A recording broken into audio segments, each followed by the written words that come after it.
A pour anniversaire 60 années séparent ces deux images. La plupart des Britanniques n'ont connu qu'une reine, Élisabeth II.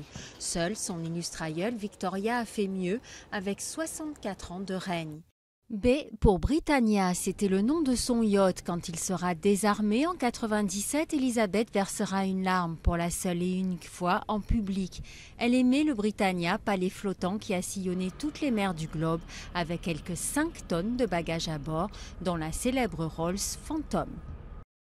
C pour Corgis, ses chiens favoris. La jeune Élisabeth reçut le premier à 7 ans, cadeau de son père bien-aimé. Depuis, la lignée ne s'est jamais éteinte et qui collectionne la reine se doit de collectionner son Corgi.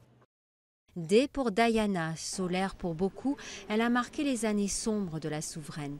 Les Britanniques ont été choqués par sa froideur à l'annonce de sa mort, mais depuis, Élisabeth II a su reconquérir l'opinion et dépasse les 80% de satisfaits.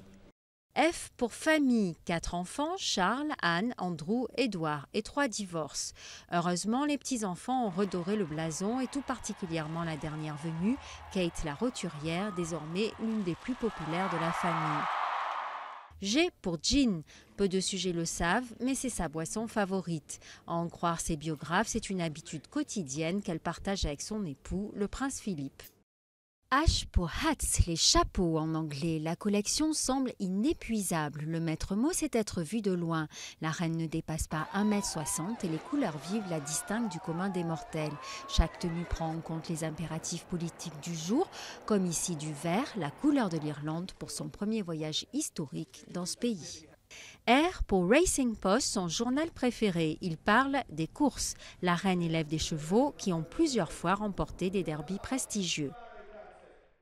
W pour Windsor, l'une de ses nombreuses résidences avec Holyrood et Balmoral en Écosse. À Londres, c'est Buckingham, un palais dont elle déteste les longs couloirs glacés, disent ses biographes.